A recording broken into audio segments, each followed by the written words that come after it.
예, 요즘 미국 대통령 선거가 치열한데 공화당의 트럼프 후보와 민주당의 해리스 후보가 엎치락뒤치락 경쟁하고 있습니다. 미국의 선거제도는 우리나라하고 좀 다른데 51개 주가 있는데 주별로 득표율이 높은 후보가 모든 선거인단을 가져가게 되는 그런 선거입니다. 그래서 전체 득표율이 다 높다고 해서 당선이 되는 게 아니라 선거인단 수가 많아야 당선이 됩니다. 2016년에 트럼프와 힐러리 클린턴이 이렇게 대선에서 붙었는데 힐러리 클린턴이 훨씬 더 높은 득표율을 얻었지만 선거인단을 더 많이 확보한 게 트럼프여서 트럼프가 당선되어 대통령이 되었습니다. 그래서 미국 선거는 마지막 개표가 끝날 때까지 끝까지 지켜봐야 안다고 합니다. 과거 미국 프로야구 선수 중에 뉴욕 양키스에 요기 베라라는 선수가 있는데 이 사람이 했던 유명한 말이 끝날 때까지는 끝난 것이 아니다, 이런 말을 했습니다. 야구는 다른 스포츠와 좀 다르게 9회 말 투아웃 이후에도 얼마든지 역전이 가능한 스포츠입니다. 축구는 한 5점 차이 나면 마지막 5분 남으면 시간의 물리적 한계 때문에 경기를 뒤집을 수는 없어요. 근데 야구는 원아웃이 남았을지라도 시간 제한이 없이 죽지만 않으면 10점, 20점도 낼 수 있기 때문에 얼마든지 끝날 때까지 끝난 것이 아닌 경기가 될 수 있습니다. 저는 야구를 좋아하지만 야구장에는 잘 가지는 않습니다. 왜냐하면 내가 가는 날은 꼭 기아가 집니다. 지금까지 통산 7번 갔는데 7번 모두 졌습니다. 마지막 간 게 6월 28일 날 금요일에 우리 5가족이 챔피언스 필드 구장에 티켓 예매를 하고 가장 꼴찌 키움과 경기이기 때문에 이기려니 하고 갔습니다. 음식도 싸가지고 6시에 미리 가서 앉아 있었는데 1회에 2점 주고 2회에 석점 줘서 5대0에 3회에 10점을 줘서 15대0이 됐어요. 그때까지 1시간 반 지났습니다. 내가 애들한테 나 내일 아빠 세결석을 해야 돼서 가야 되겠다 하고 짐 싸가지고 윤경삼하고 둘이 나왔습니다. 애들이 하는 말이 아빠 혼자만 와도 진대 엄마까지 와서 덤으로 해서 말도 안 되는 경기로 졌다, 이렇게 이야기를 합니다. 동의하고 싶지 않지만 또 우리가 떠나고 난 다음에 경기 결과는 17대6으로 이렇게 지긴 했는데 우리가 나가고 난 다음에는 6대2로 또 이긴 거였어요. 아무튼 경기장에 있으면 안 됩니다. 그런데 우리 인생도 비슷하다는 거예요. 인생 초반에 잘 나가던 사람이 끝까지 잘 나가는 보장이 없다는 거예요. 초반에 잘 나가던 사람들이 중간과 후반에 무너지는 경우가 자주 발생합니다. 왜 그러냐면 머리가 너무 똑똑해서 타고난 재능이 너무 좋아서 초반에 잘 나가게 되는 경우가 많습니다. 하지만 초반 성공 때문에 성장하는데 문제가 발생합니다. 처음에 잘 안 됐던 사람은 오랜 기간 동안 준비를 많이 하고 공부를 많이 해서 나중에 크게 성공하게 되는데, 그래서 나온 말이 젊어서 고생은 사서서 한다, 이런 말이 그래 생기게 된 겁니다. 공부도 마찬가지입니다. 여러 번 이야기했지만 초등학교 때 공부를 잘했던 애들이 중학교, 고등학교 가면서 점점 성적이 안 나오는 경우, 나중에 공부를 포기하는 경우가 발생합니다. 그런 애들일수록 머리가 좋은 애들이 많습니다. 왜냐하면 초등학교 때는 공부량이 작기 때문에 벼락치기로 좋은 성적을 낼 수 있어요. 근데 중학교 가니까 공부량이 많아지니까 벼락치기로 공부하면 성적이 점점 떨어져요. 고등학교 때는 더 양이 많아지니까 벼락치기 하면 중간도 못 갑니다. 실제로 그 아이들도 고등학교 가면 공부를 해야겠다는 생각은 있지만 몸이 배이지 않아서 공부를 하지 못하고 또 벼락치기 합니다. 그래서 머리가 좋기 때문에 공부를 못하게 되는 경우가 발생하다는 겁니다. 반면 머리가 안 좋은 애들은 어떻게 해요? 어려서부터 미리미리 준비하지 않으면 어떻게 해요? 좋은 성적이 안 나온 것을 몸으로 체득해서 잘 알고 있습니다. 그래서 다른 사람보다 훨씬 더 많은 시간을 들여서 공부를 합니다. 매일처럼 공부를 하는 습관을 들이고 공부하는 방법이 몸에 배이게 되면 나중에 공부량이 많아졌을 때 그 공부의 습관과 방법이 능력을 발휘하게 됩니다. 머리가 좋은 그래서 이런 말이 생겼어요. 공부는 머리로 하는 게 아니라 엉덩이로 한다. 그래서 이런 말이 생긴 겁니다.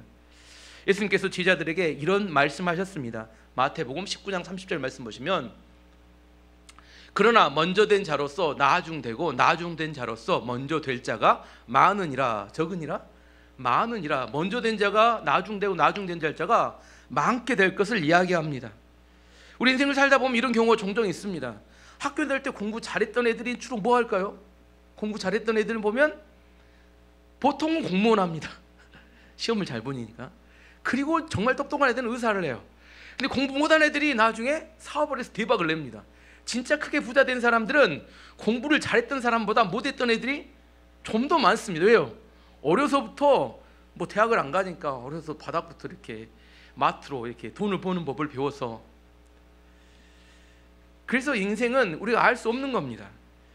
영국은 네 나라로 이루어진 연방입니다. 나라는 적은데 연방이에요. 잉글랜드, 스코틀랜드, 웨일스, 북아일랜드. 북아일랜드 나라 아래에는 아일랜드라는 또 새로운 독립국가가 있습니다. 제가 지도 한번 봐보면 잉글랜드, 스코틀랜드, 웨일스, 북아일랜드 있고 그 아래 아일랜드라는 나라가, 오늘 아일랜드에 대한 이야기를 하려고 합니다. 됐습니다. 지도는. 아일랜드는 영국으로부터 엄청나게 많은 박해를 받다가 독립했습니다. 어떤 박해를 받는, 특별히 심한 박해는 1980년대 중반에 영국에 엄청난 기근이 들었어요. 기근이 들었을 때 영국 사람들이 식량을, 음식을 이렇게 아일랜드에 주지 않았어요. 그래서 그 당시에 아일랜드 인구가 850만이었는데 190만이 죽어서 660만으로 인구를 줄어들어 버렸습니다. 22%, 5명 중에 1명이 기근으로 죽게 되었어요. 하도 영국의 박해가 심하니까 그 아일랜드 사람들이 미국으로 이주를 하게 되었어요. 영국인들이 영어를 만들었잖아요. 영어 표현 중에 아일랜드 사람들 일컬어 뭐라고 하냐면 화이트 니거.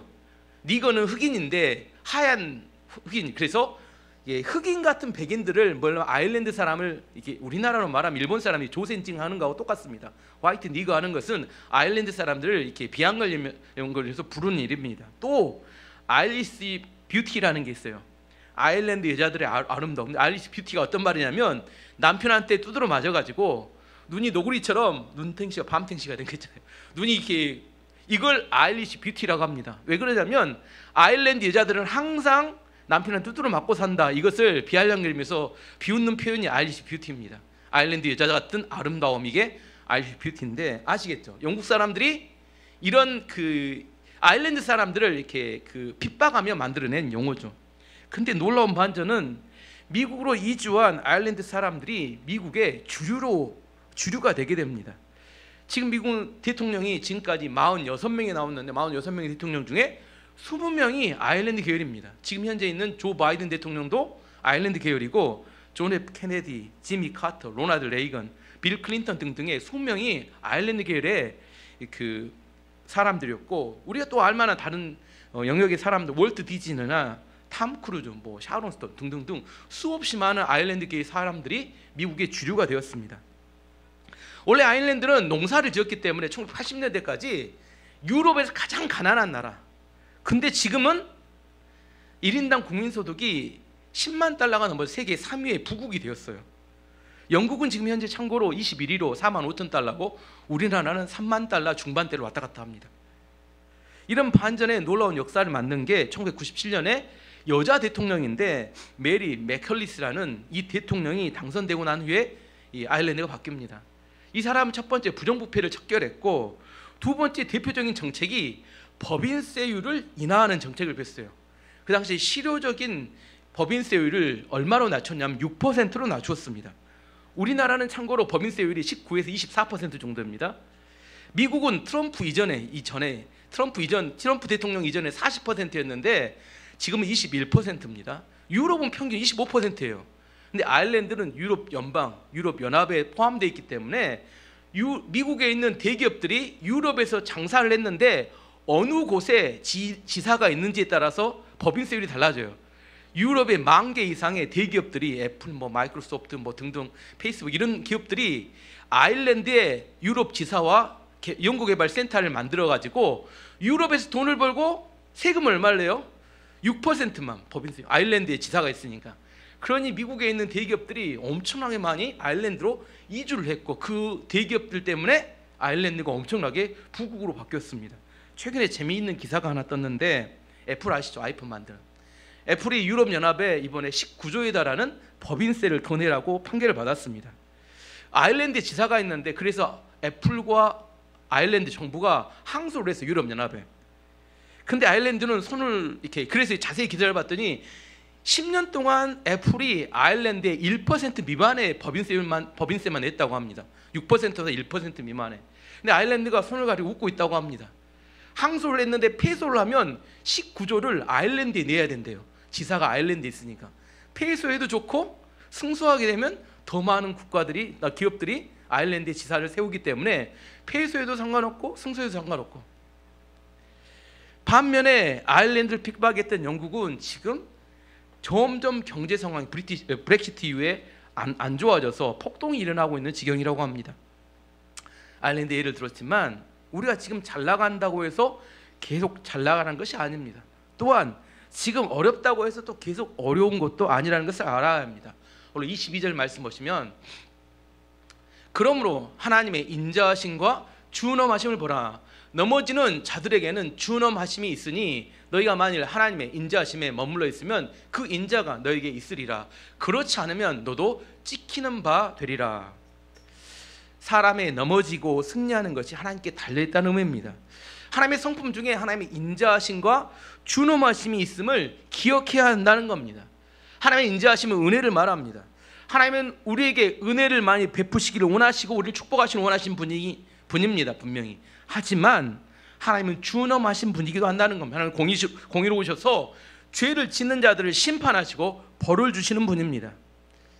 하나님은 우리 눈에 보이지 않는 손 같아서 하나님께서 준엄하심과 인자하심을 통해서 사람을 다루시는데 우리 생각 같아서 어떤 성공한 사람은 계속 성공할 것 같고 어떤 실패한 사람은 계속 실패할 것 같은데 그렇지 않다는 거예요. 인생을 살다 보면 이게 엎치락뒤치락 간다는 거예요.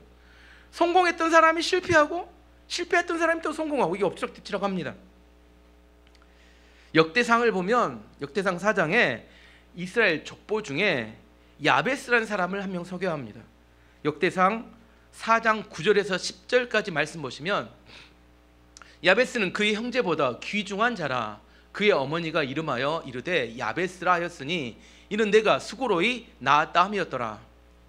야베스가 이스라엘 하나님께 아뢰어 이르되 주께서 내게 복을 주시려거든 나의 지역을 넓히시고 주의 손으로 나를 도우사 나로 환난을 벗어나 내게 근심이 없게 하옵소서 하였더니 하나님이 그가 구하는 것을 허락하셨더라. 야베스는 그의 형제들 중에서 아주 존경받는 사람이 되었다고 말합니다.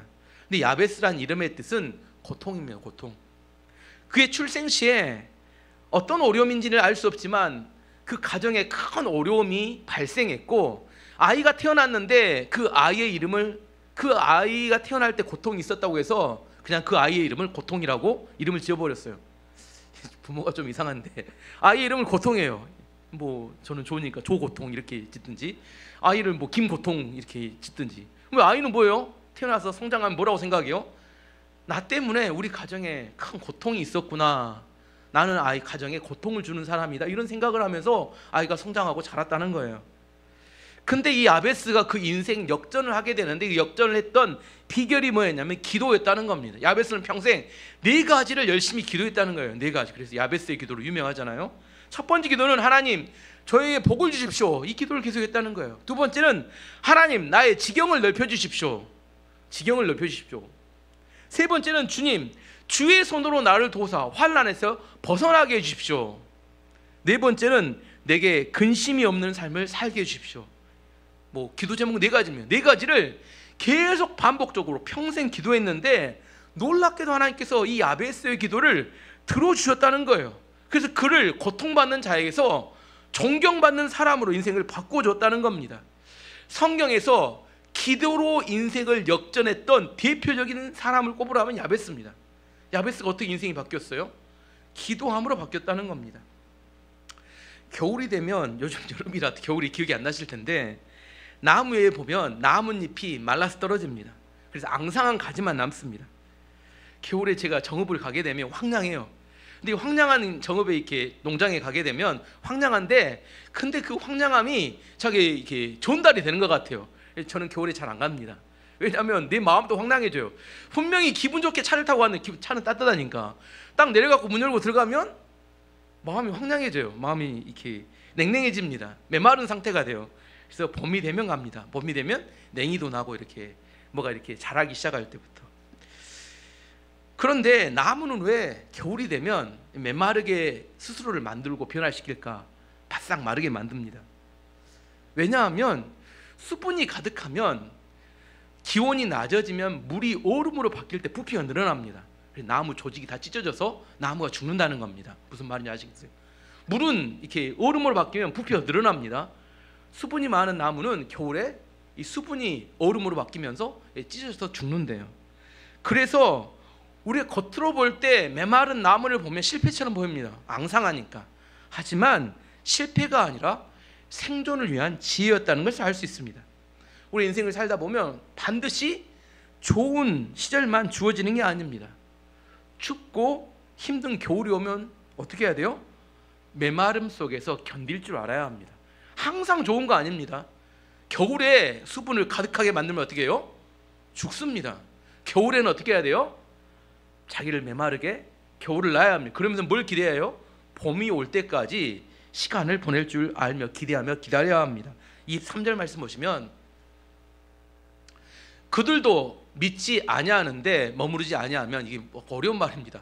그들이 다시 그 유대인들, 이 떨어져 나갔던 유대인들이 다시 믿음을 가지고 돌아오면 그런 말입니다. 접붙임을 받으리니 이는 그들을 접붙이실 능력이 하나님께 있습니다. 쉬운 성경을 봐보겠습니다. 그리고 잘려나간 가지, 이건 유대인들 말합니다. 지금 예수님 안 믿어서 잘려나간 가지가 다시 믿게 되면 그들도 다시 접붙임을 받게 될 것입니다. 왜냐하면 하나님께서 그들을 다시 접붙이실 능력이 있기 때문입니다. 지금 그 사도 바울이 설명하기를 유대인들이 선택받은 하나님을 잘 믿었다가 예수님을 배척하고 버림을 받았다는 거예요. 그리고 그 구원이 이방인인 우리에게 왔다는 거예요. 하지만 다시 나중에 유대인들이 하나님께로 돌아오게 되고 믿음에 돌아오길 날에 오게 되면 그 하나님께서 그들을 다시 접보실 능력이 있기 때문에 회복시켜 주실 거라는 겁니다. 지금은 겨울이고 메마른 때라면 그 메마를 때를 봄을 기대하며 잘 견뎌내야 된다. 하나님께 다시 기회를 주시기 때문이라는 겁니다. 미국 어떤 LA에 사역하시는 목사님 이야기입니다. 그분은 어렸을 때부터 소아마비가 있으셔서 항상 이렇게 다리가 소아마비 걸면 다리에 힘이 없으니까 지팡이를 짚고 쩔뚝쩔뚝 걸어 다니셨습니다. 어렸을 때 항상 하는 기도가 뭐냐면, 하나님 저에게 건강을 주십시오. 제 다리에 건강을 주십시오. 영어로 말하면 make me strong. 나를 강하게 해주십시오. 항상 기도하는 게 나를 강하게 해주십시오. 이렇게 기도하셨대요. 이 목사님이 어느 날 날짜를 정해서 작전 기도했습니다. 작전 기도는 건강을 위해 작전 기도하셨는데 그때 성령의 체험이 있었다고 합니다. 그래서 이분 목사님이 생각하시는 거예요. 하나님께서 이번에 내 다리를 고쳐주시려는갑다 이렇게 생각을 하셨다는 거예요. 근데 하나님께서 그때 하신 응답이 뭐냐면 I am your strength. 내가 너의 힘이다. 이런 이야기를 하셨다는 겁니다. 좀 더 다시 설명해 보면, 하나님 저를 강하게 해주십시오. 이런 뭔 말이냐면, 하나님 저에게 돈을 주시고 저에게 능력을 주시고 내 건강을 주시고 내 인기를 주셔서 저를 강한 사람으로 만들어주세요. 이게 저를 강하게 해주세요. 이런 말입니다. 근데 하나님의 응답이 내가 너의 힘이다. 이건 무슨 말이냐면, 너를 약한 채로 내버려 두고 내가 너의 힘이니까 너는 나를 의지하고 나를 의지해서 네가 승리하고 열매를 맺어라. 이런 응답이에요. 무슨 말씀인지 이해하실 수 있나? 하나님 저에게 돈을 주시면 제가 창고에 쌓아놓고 내가 필요할 때만 돈을 쓰겠습니다. 하나님 저에게 능력을 주시면 내가 필요할 때마다 능력을 쓰겠습니다. 이렇게 말했는데 하나님 뭐라고 하세요? 내가 너의 힘이니까 너는 그냥 약한 채로 나를 의지해서 이 땅에서 믿음으로 살아가면 내가 너를 도와서 너를 열매 맺게 하시고 하고 너로 하여금 승리하게 하겠다. 이렇게 말씀하시는 겁니다. 이 말씀에 대해 특별히 많이 깨달았던 사람은 다윗입니다. 다윗이 시편 곳곳에서 이렇게 고백합니다. 시편 27편 1절 말씀 보시면, 여호와는 나의 빛이시오 나의 구원이시니 내가 누구를 두려워하리요. 여호와는 내 생명의 능력이시니 내가 누구를 무서워하리요. 내가 능력이 아니라 하나님께서 나의 능력이고 나의 구원이시기 때문에 나는 어느 누구도 두려워하지 않는다. 이렇게 고백합니다. 시편 16편 5절을 보면, 여호와는 나의 산업과 나의 자네 소득이시니 나의 분깃을 지키시나이다. 하나님이 나의 재산이시기 때문에 하나님이 나의 소유를 지키십니다. 이렇게 고백하는 겁니다. 시편 94편 22절 보시면, 여호와는 나의 요새이시오 나의 하나님은 내가 피할 반석이시라. 하나님이 나의 보호자가 되십니다. 그런 고백입니다. 시편 23편 1절 보시면, 여호와는 나의 목자시니 내게 부족함이 없으리로다. 내가 목자가 아니라 하나님이 나의 목자심, 내들이 고백하는 겁니다. 시편 18편 2절을 보면 여호와는 나의 반석이시오, 나의 요새시오, 나를 건지시는 이시오, 나의 하나님이시오, 내가 그 안에 피할 나의 바위시오, 나의 방패시오, 나의 구원의 뿌리시오, 나의 산성이시로다. 내가 강해지게 해주십시오 이렇게 기도하지 않았고 하나님이 나의 힘입니다 이렇게 말씀하고 깨달았을 때 이 목사님의 삶과 목회가 바뀌었다고 합니다. 하나님께서 나를 약한 채로 남겨두신 이유는 하나님을 더욱 의지해서 더 큰 능력으로 사역하고 삶을 살도록 하기 위해서라는 것을 깨달았다는 겁니다. 오늘 24절 말씀 다시 한번 봐보시면 내가 원 감람나무에서 찍힘을 받고 본성을 것으로 좋은 감람나무에 접붙임을 받았으니 유대인들이 감람나무에 접붙임을 받았다는 겁니다. 원 가진 이 사람들 유대인들이야 얼마나 더 자기 감람나무에 접붙이심을 받으랴. 이방인들도 접붙임을 받고 풍성한 하나님의 복을 누렸다면 유대인들이 다시 돌아올 때는 얼마나 많은 영광과 풍성함이 있겠느냐 하는 사도 바울의 기대와 그 간절한 소망을 이야기하는 겁니다. 미국의 청년 목회로 사역을 잘 하시는 토니 컴플러라는 목사님의 이야기입니다. 이 목사님이 순복음계통의 교회에 집회를 가셨는데 집회를 갔더니 집회하려고 앉아있는데 갑자기 키가 190이 넘는 이 청년 8명이 갑자기 들어오더래요. 집회 준비하고 있는데.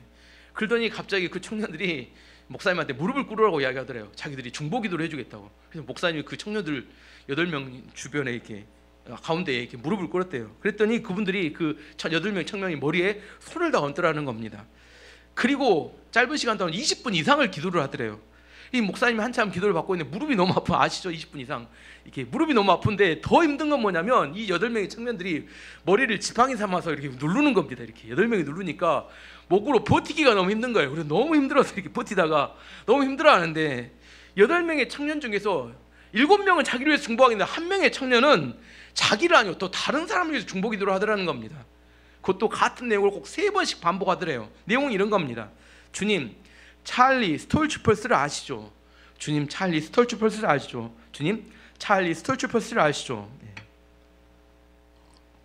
그 다음에는 여기에서 1마일 떨어진 이동주택에 사는 걸 아시죠? 여기에서 1마일 떨어진 이동주택에 사는 걸 아시죠? 여기서 1마일 떨어진 이동주택에 사는 걸 아시죠? 그 다음에는 여기에서 5번 프레이를 타고 가야 되는 거 아시죠? 여기에서 5번 프레이를 타고 가야 되는 거 아시죠? 여기에서 5번 프레이를 타고 가야 되는 거 아시죠? 가다가 보면 맥도날드가 있는 걸 아시죠? 가다가 보면 맥도날드가 있는 거 아시죠? 가다 보면 맥도날드가 있는 거 아시죠? 우회전하면 오른쪽 2번째 집인 거 아시죠? 우회전하면 오른쪽 2번째 집인 거 아시죠? 우회전하면 오른쪽 2번째 집인 거 아시죠? 목사님 듣다고 화가 나더래요. 한 10분쯤 이 기도야 이게 약도를 그리는 거야. 10분쯤 기도하다. 근데 마음속에 드는 게 그래도 친구를 위해서 중보기도하는 게 참 기특하다 그런 생각을 했다는 겁니다. 그 후에 중보기도의 내용은 그에게는 아내와 3 자녀가 있는데 그 아내와 3 자녀를 버리고 이 찰리 스톨츠퍼스가 집을 떠나려 한다는 겁니다. 이 가정을 버리지 않도록 이 가정을 지킬 수 있도록 하나님 은혜를 달라고 중보기도하는 내용이었습니다. 집회가 다 끝나고 토니 컴플러 목사님이 이제 자기 집을 가려고 차를 타고 나가려고 하는데 어떤 사람이 하나가 이렇게 좀 차 좀 태워달라고 요청하더래요. 그래서 태워주었습니다. 목사님 먼저 자기를 소개했어요. 저는 토니 컴플러 목사입니다. 그랬더니 그 사람이 저는 찰스 스톨츠펄스입니다. 목사님 화들짝 놀랐어요. 그 다음에 이 사람이 가자고 하는 곳이 자기 집이 아니라 다른 곳으로 가자고 겁니다. 목사님이 그가 말한 곳으로 가지 않고 차를 돌려서 그 사람 집으로 향해 출발했어요. 그러자 그 사람이 깜짝 놀라서 목사님 어디로 가시는 겁니까? 그래서 그 목사님이 당신 집으로 갑니다. 우리 집을 어떻게 아세요? 하나님이 알려주셨다. 5번 프레이를 타고 가다가 맥도날드가 나오는데 맥도날드가 보이면 우회전하면 2번째 집 네 집이지. 깜짝 놀라더래요. 입구에 도착해서 당신의 아내와 3명의 자녀를 데리고 나오십시오 이야기했어요. 그랬더니 목사님 그걸 어떻게 하세요? 하나님이 가르쳐 주셨다. 5명의 가족을 데려다 놓고 간절히 기도했다는 겁니다. 이 가정이 깨지지 않도록 하나님 지켜주십시오. 아내와 남편이 잘 사랑할 수 있도록 하나님 은혜를 주십시오. 간절히 기도했고 결과는 이 찰리 스톨츠퍼스가 이 가정을 지키겠다고 회개하고 하는 게 돌이켜서 아내와 자녀를 사랑하고 가정을 짓게 됐다고 작정하고 다시 교회로 돌아와 신앙생활을 하게 되었다는 이야기입니다. 오늘 말씀의 결론을 맺도록 하겠습니다. 우리 눈에 보이는 게 전부가 아니라는 겁니다. 지금은 절망처럼 느껴진다고 해서 절망하면 안 됩니다. 지금 희망이 있다고 생각하기 때문에 자만하면 안 됩니다. 하나님의 인자하심과 준엄하심이 있음을 기억해야 합니다. 하나님의 놀라운 역사는 우리 인생을 먼저 된 자가 나중되게도 하시고 나중된 자가 먼저 되게도 하신다는 겁니다. 중요한 것은 말씀의 기준을 가지고 흔들리지 않는 인생을 사는 겁니다. 우리가 무엇을 기준으로 살 것인가? 이번 명절에도 하나님의 말씀을 중심으로 승리하는 한 주가 되기를 축원합니다. 함께 기도하도록 하겠습니다.